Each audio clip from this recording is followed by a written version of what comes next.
Well, good morning, recycling robots. Brad Seward from the Clinton County Solid Waste Agency. I know that a lot of you had some questions, and quite frankly, I broke my foot. Not a real good way to start the month of October. I know there was one question that was asked about what happens to garbage when the landfill becomes full. Generally, when a facility is full, the choices are very few. They include building or siting another landfill, and that's a pretty expensive undergoing. If you were to build or site a new landfill, say in DeWitt or Camanche or Follett or even another part of the county, I don't know what kind of situations we run into. There's been one landfill siting that's been going on in Indianapolis, actually west of Indianapolis, since 1982, and they can't get it done. I know they had a really long siting experience in Cedar Rapids, and it was quite lengthy. And quite frankly, it can be a multi-million-dollar investment just to get the permits, the actual land purchase, and to fight the legal battles of the people that don't want the landfill in their backyard. That doesn't even include building the landfill and the infrastructure. There's also transferring. You can transfer trash across many miles to another landfill. Jackson County, near Maquoketa and Andrew, transfer to Morrison, Illinois. Cedar County, Jones County, both transfer to Milan, Illinois. And actually, even Platteville, Wisconsin, clear up northeast of Dubuque, they're transferring to Milan, Illinois as well. It's a very long and expensive process that includes a lot of fuel expense and time on the road. Also, there also are alternative means of handling that would have to be investigated, including plasma arc technology, waste to energy conversion. The plasma arc uses a plasma, for lack of better terms, it's a plasma ray, and it kind of vaporizes the material and creates an energy source. It's a very, very expensive setup to start with. There's also incineration, which is not the best option, but there's other alternatives as well.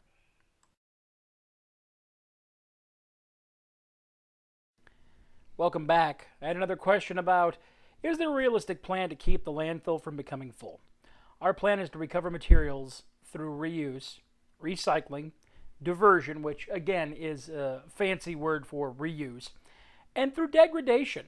It's organic breakdown through injected leachate water, which in turn creates a potential for methane gas recovery. At the bottom of your screen, you do see a link to a bioreactor landfill. Eventually, we most likely will be one of them. People ask why we're not now. It is a project that has been mainly designed toward larger landfills, and we are a medium-sized landfill, so we're going to be looking into it in the near future. Right now, as you can see, my friendly fly getting by my head. One of the fun perks of working at the landfill. We do want to remind folks that we do keep an eye on emerging technologies, and that is something that we will be looking into as time comes along and as we need more landfill space.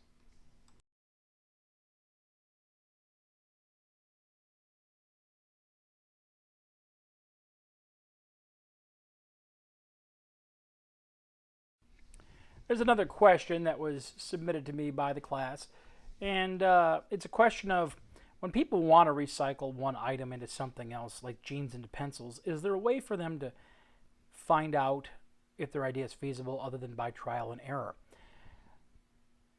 I kind of got a silly answer. It's educated trial and error. Quite frankly, look at similar products to see what else has been done. You want to look out and find out what materials are made of, what properties those materials exist in. Again, maybe states of matter, and that could be a solid, a gas, also a liquid. Another way is what happens with those materials And what are the byproducts due to certain chemical reactions? How do they react with water? How do they react with other items that are introduced? Biological reactions. Just remember one thing. Safety is very important when doing this. Make sure that you have an adult with you that understands chemistry, biology, and some of the interactions that can take place. That is one way. I mean, educated trial and error seems like kind of a cop out, but if you have an idea, the best way is really to try it.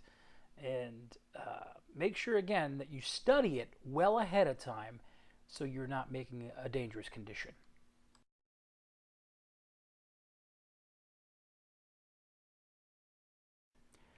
Another question that was submitted: does the Clinton County landfill recycle something into something else? We do repurpose yard waste into mulch, and the yard waste that comes in into unfinished compost for internal use. We use a lot of the yard waste that comes in from the cities as well as our yard waste compost in the landfill. Actually, we create a vegetative cap that helps to grow cover on the landfill. We also use it to fill in rills and prevent erosion here at the facility. So it's got a lot of good uses, as preventing contaminants that could come off the landfill from getting into neighboring streams, creeks, and rivers.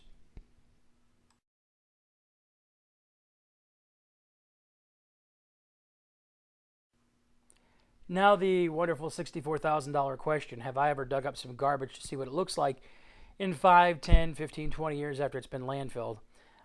Personally, I have not. I'd be very interested because actually in 2007 I threw out an old sofa, and I was one of the first people to deposit an item in our new lined landfill in 2007. That thing is very well covered now. I'd be interested to see what it looks like. I'm sure it's all smashed up, but if you could recognize the sofa cushions or something like that, that might be kind of cool. Our agency has dug trenches before and placed pipes in to intercept the leachate water that comes out of the garbage. We have found during those trench digs old plastic and styrofoam, clothes and boots even. I do have one story to share. The landfill of North Iowa up in Mason City actually did dig up a trench about 4 years ago. They found a school newspaper from 1975, and they were able to read it very clearly. So depending on what the conditions are, if you seal an item in the landfill and it's not getting enough oxygen or not enough water for organic breakdown, even things that break down in a relatively short amount of time have troubles breaking down. So we've got to find that balance there of being able to work with the materials that flow through a landfill, keeping them out of the storm water and out of the groundwater, and at the same time making sure that material does eventually break down.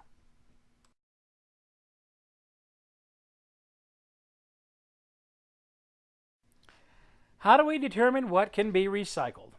A lot of it is based on what the demand is by other companies. We have traditionally always recycled our plastic, our newspaper, our cardboard, glass, and other items. We did for a while discontinue temporarily glass recycling. We accepted it because we knew that someday glass would come back as a recycling option.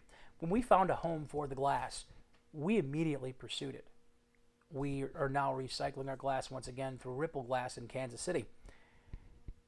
There is a situation where plastics are driven by who's taking what. We have a lot of companies right now that are willing to take items 1 through 7. That may change. We want to try to continue to accept those and find homes for them because we feel that there is an important value to that. There's also a change in things like our chipboard, our non-corrugated cardboard, the box board, the cereal boxes, the soda boxes, things like that. There's also a question on whether the items we recycle are based on what companies will buy from landfills. And yes, again, in part, it is due to that as a determining factor. Some facilities are doing other projects. We've looked into some of these, and we've actually done some of these, and we may start again. At the time we tried them, they weren't quite successful, but that doesn't mean we can't get back on the bike and try to figure out how to ride the bike properly in just a metaphorical sense. Some facilities are grinding up clean wood pallets and also clean construction wood. And some facilities are grinding up shingles for asphalt recovery. The wood products are being created into a mulch, and also the pallets are included in that. The shingles are actually going into a new recovered asphalt. So somebody say like Manats or Detterman Industries in Camanche, they're actually getting used shingles sometimes and mixing it in with the new roads that they are paving. So it's a very exciting time in shingle recycling, and I think that's one item that we're going to be looking into.